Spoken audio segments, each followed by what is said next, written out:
గోపన్పల్లి తండా, శేరిలింగంపల్లి మండలం, రంగారెడ్డి జిల్లాలో ఉన్నటువంటి గిరిజన భూములను రాష్ట్ర ప్రభుత్వం తీసుకోవాలని చెప్పేసి కుట్ర పన్నింది. అది ఐటీ పార్క్ పేరుతో తీసుకోవాలని అంటుంది.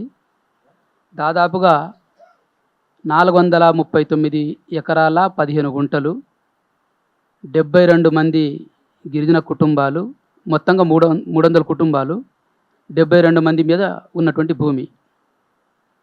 గిరిజనులు అంటే అడవి, అడవి అంటేనే గిరిజనులు. ఇప్పుడు వచ్చినటువంటి ప్రభుత్వాలు వచ్చినప్పుడు పుట్టినటువంటి కాదు గిరిజనులు.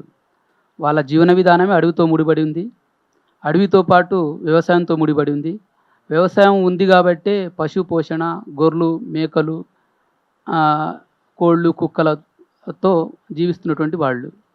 వీళ్ళు దాదాపుగా ఈ ప్రభుత్వాలు రాకంట ముందే, స్వాతంత్రం రాకంట ముందే ఈ గోపనపల్లి తాండాలో జీవిస్తున్నటువంటి గిరిజనులు.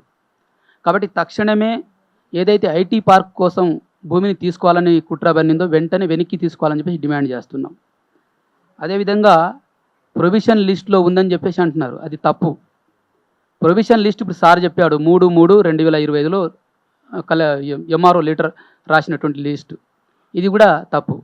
కాబట్టి ఇప్పుడు అక్కడ ఎకరం 1,02,00,00,000 విలువ, 60-70 కోట్లు.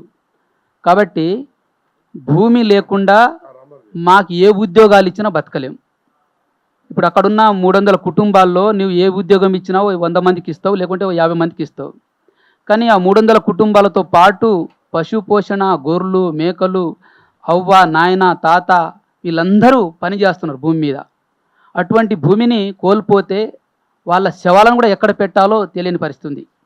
కాబట్టి తక్షణమే రాష్ట్ర ప్రభుత్వం చేస్తున్నటువంటి కుట్ర వెనక్కి తీసుకోవాలని చెప్పి డిమాండ్ చేస్తున్నాం. ఒక్క ఉదాహరణ చెప్పదలుచుకున్నా. దేశంలో స్వాతంత్రం వచ్చిన మొదట్లో నాగార్జున సాగర్ ప్రాజెక్టు కట్టారు. ఆ నాగార్జున సాగర్ ప్రాజెక్టు కింద 36 తాండాలు లేపారు. ఇప్పటికీ కలెక్టర్ల ఆఫీస్ చుట్టూ తిరుగుతున్నారు. ఆ 36 కుటుంబాలకు ఎక్కడిచ్చారు? అసైన్డ్ భూముల్లో, అడవుల్లో ఇచ్చారు.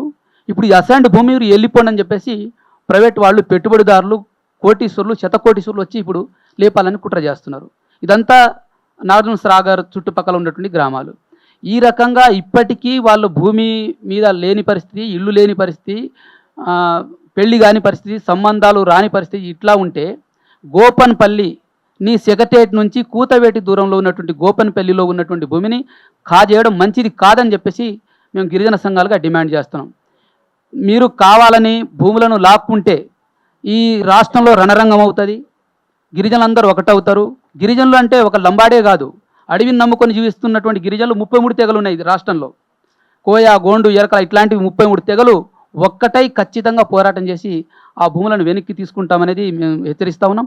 కాబట్టి రాష్ట్ర ప్రభుత్వం వెంటనే తన ఐటీ పార్క్ కోసం ఐటీ పార్కు ఏదైతే తీసుకోవాలనుకుంటున్నారో వెంటనే వెనక్కి తీసుకోవాలని కోరుతున్నాం. దాంతోపాటు ఈ గిరిజనులే కాదు, ఎస్సీ, ఎస్టీ, బీసీ, మైనార్టీలు వీళ్ళందరూ ఉన్నారు. కాబట్టి ఇప్పటికైనా రేవంత్ రెడ్డి ప్రధానంగా గిరిజనుల ఓట్లతో నేను గెలిచిన అంటున్నారు. కాబట్టి గిరిజనుల పట్ల ఆయన సానుభూతిని చూపుతూ వెంటనే ఐటీ పార్కు నువ్వు వేరే దగ్గర ఎక్కడైనా పెట్టుకో అని చెప్పేసి మేము రిక్వెస్ట్ చేస్తూ మీ ద్వారా తెలియజేస్తా ఉన్నాం.